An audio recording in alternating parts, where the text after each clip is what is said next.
بسم اللہ الرحمن الرحیم نحمدہ و نصلی علی رسولہ الکریم اما بعد فاعوذ باللہ من الشیطان الرجیم۔ آج ہم جس ٹاپک پہ بات کر رہے ہیں اس کا نام ہے یورک ایسڈ، اور دور حاضر کے اندر یہ سب سے زیادہ پائے جانے والا مرض ہے۔ اس کی کئی وجوہات ہوتی ہیں، لیٹ ہم ڈیفائن کریں کہ یورک ایسڈ ہوتا کیا ہے۔ یہ ایک مائکروسکوپک کرسٹلائن تیزابی مادہ ہے۔ ہم جو بھی غذائیں کھاتے ہیں جب وہ ڈائجسٹ ہو کر ہمیں انرجی دیتی ہیں، وہاں کچھ فاضل مواد بھی پیدا ہوتے ہیں۔ ان فاضل مواد میں ایک مادہ یورک ایسڈ بھی ہوتا ہے۔ ہماری اغذیہ میں کاربوہائیڈریٹس، پروٹینز اور فیٹس ہیں، لیکن پروٹینز جو ہے اس کے اندر پیورین مادہ پایا جاتا ہے، یورک ایسڈ پایا جاتا ہے اور نیوکلک ایسڈ پایا جاتا ہے۔ یہ پروٹین جس وقت الٹیمیٹ ڈائجسٹ ہو کر میٹابلائز ہوتی ہے تو اس کے رزلٹ کے طور پر یورک ایسڈ جو ہے وہ پیورین جو ہے وہ یورک ایسڈ میں کنورٹ ہو جاتا ہے۔ یہ مادہ سب سے زیادہ جو ہے وہ گوشت میں پایا جاتا ہے۔ ہر طرح کے گوشت ہیں اور دالیں ہیں اور لیسدار غذائیں ہیں، ان کے اندر یہ مادہ زیادہ مقدار میں پایا جائے۔ عام طور پر اس کی مرض کے پیدا ہونے کی تین ہی وجوہات ہوا کرتی ہیں: کیفیاتی، نفسیاتی اور وہ غذائیں جن کے اندر بہت زیادہ مقدار میں پیورین پائی جاتی ہے۔ جب ہم وہ کھاتے ہیں تو اس کے بائی پروڈکٹ کے طور پر یورک ایسڈ پیدا ہوتا ہے۔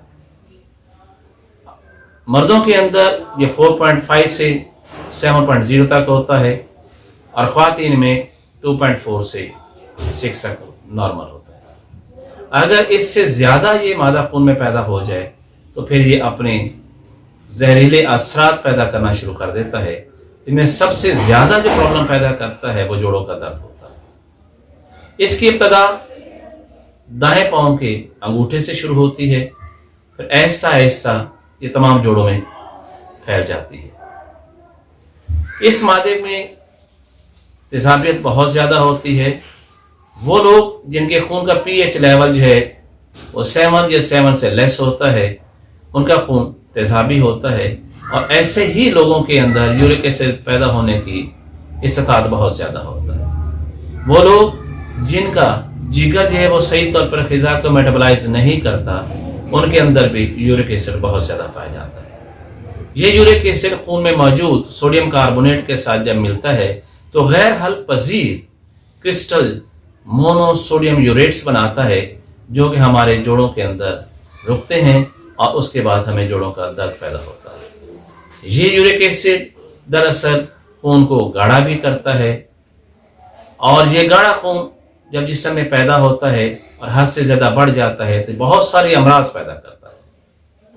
یہ یورک ایسڈ جب تیزاب گاڑھا ہو کر خون کو بہت زیادہ تیزابی کر دے تو جب اس کا معدے کے اوپر اثرات ہوتے ہیں تو سب سے پہلے یہ معدے کے اندر سوزش، ورم پیدا کرتا ہے، اس کے بعد معدے کا السر ہوتا ہے، اور یہاں تک علاج نہ کیا جائے تو یہ کینسر تک بھی معدے کا پیدا کرتا ہے۔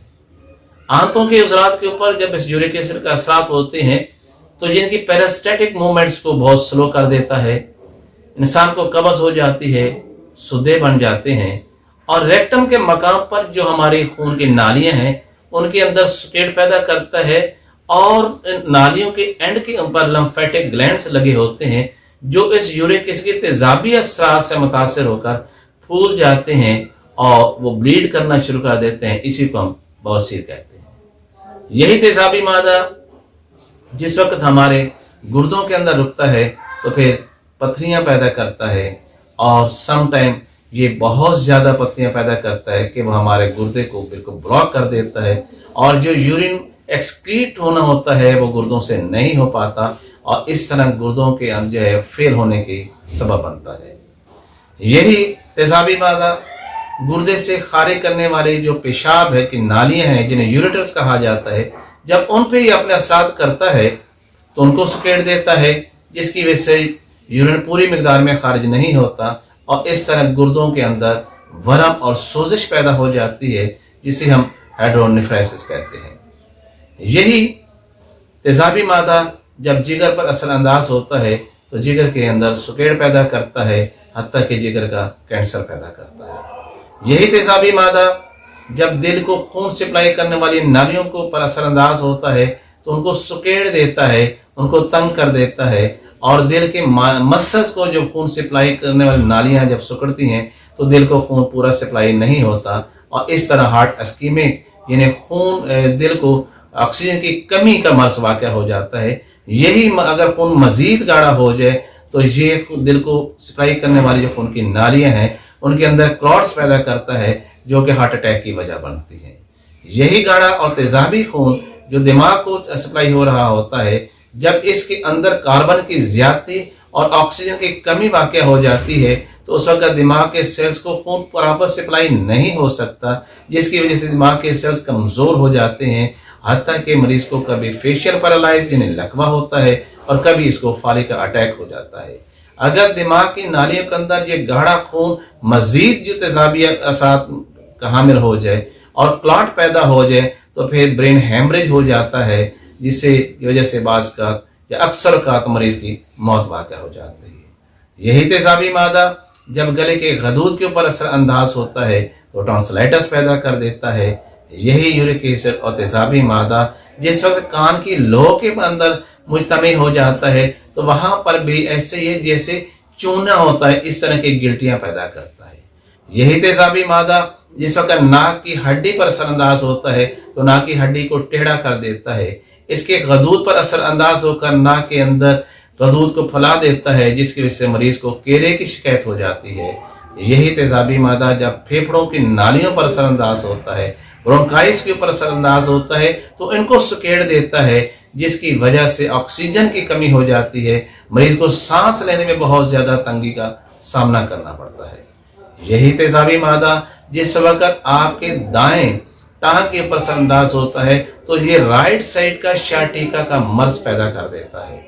اس لیے اتنی زیادہ امراض سے بچنے کے لیے بہت ضروری ہے کہ ہم ایسے غذاؤں کا استعمال نہ کریں جس کے بائی پروڈکٹ کے اوپر جس کے فضلات جو ہے اس میں یورک ایسڈ بہت زیادہ پیدا ہو۔ اگر ہم اس سے بچنا ہے تو جن چیزوں کا میں پہلے بھی ذکر کر چکا ہوں، یعنی ہر طرح کا گوشت بالکل بند کر دینا چاہیے، تمام طرح کی دالیں بالکل بند کر دینا چاہیے، لیسدار غذاؤں کا استعمال نہیں کرنا چاہیے، حتیٰ کہ آپ جو ہے بینگن اور دال مسور اور اس طرح کے باقی غذائیں جن کے اندر بہت زیادہ مقدار کے اندر پیورین معدہ پایا جاتا ہے اس سے اجتناب کرنا چاہیے تاکہ اس طرح کی بیماری سے آپ محفوظ رہ سکیں۔ مزید آپ جن لوگ اس مرض میں مبتلا ہو گئے ہیں ان کو چاہیے کہ جو میں آپ کو نسخہ بتا رہا ہوں اس کا استعمال کیجیے گا تو یقین جانے کہ یہ مرض ہمیشہ کے لیے ٹھیک ہو سکتا ہے۔ باقی پیتھیز کے اندر یہی اب تک کہا گیا ہے، ایک دفعہ جوڑوں کا درد شروع ہو جائے تو وہ دوبارہ کبھی ختم نہیں ہوتا، وہ کبھی کیور نہیں ہو سکتا، ساری زندگی کی اس کے ادویات کھانی پڑتی ہیں، اور ادویات کے ذیلی اثرات بھی ہوتے ہیں۔ اگر زیادہ پین کلر استعمال کی جائیں تو سٹامک السر یقینی ہو جایا کرتا ہے۔ تو اس سے بچنا ہے اور اس بیماری سے مستقل طور پہ اگر آپ نے شفا لینی ہے تو جو میں نسخہ آپ کو بتا رہا ہوں آپ استعمال کیجئے گا۔ یہ بہترین نسخہ ہے اور آپ صرف 1 سے 2 ماہ اگر اسے ریگولر آپ استعمال کریں تو اس سے مرض مستقل طور پہ ختم ہو جائے گا۔ اور اس دوا کا نام ہے اجمود، ہم اسے کرفس بھی کہتے ہیں۔ یہ اجوائن کی ایک قسم ہوتی ہے۔ 3 ماشا اجمود جو ہے یا تخم کرفس ہے اس کو 1.5 کپ پانی میں پکائیں اور جب 1 کپ پانی رہ جائے اس کو فلٹر کر لیجئے گا۔ جو نان ڈائبیٹک پیشنٹ ہے جن کو شوگر نہیں ہے وہ اس میں شہد ملا کر استعمال کر سکتے ہیں، اور وہ لوگ جو شوگر کے مریض ہیں وہ اس میں حسب ذائقہ نمک ملا کے استعمال کر سکتے ہیں، لیکن وہ مریض جو ہائی بلڈ پریشر کے مریض ہیں ان کو نمک بھی استعمال نہیں کرنا چاہیے۔ پھر وہ سادہ جو ہے تخم کرفس کا قہوہ جو ہے یعنی اس کا جو ہربل ٹی بنے گی آپ وہ استعمال کیجئے گا۔ تینوں ٹائم کھانا کھانے کے آدھا گھنٹہ بعد آپ استعمال کیجئے گا تو آپ دیکھیں گے کہ یہ مرض ایسا ختم ہوتا جا رہا ہے۔ آپ ہر 15 دن کے بعد اپنا یورک ایسڈ لیول چیک کروا سکتے ہیں تو آپ دیکھیں گے کہ آپ کا یورک ایسڈ لیول جو ہے وہ نارمل کی طرف چلا گیا ہے۔ ایک دفعہ اسے یورک ایسڈ کلیئر ہو جائے تو اس کے بعد یہ مرض آپ کو دوبارہ نہیں ہوگا۔ شرط یہ ہے کہ ان غذاؤں سے آپ پرہیز کریں جو میں نے آپ کو بتایا ہے۔ اس کے علاوہ آپ کو اس یورک ایسڈ کو باڈی سے ایکسکریٹ کرنے کے لیے ضروری ہے کہ آپ پانی کا استعمال زیادہ کیجئے گا،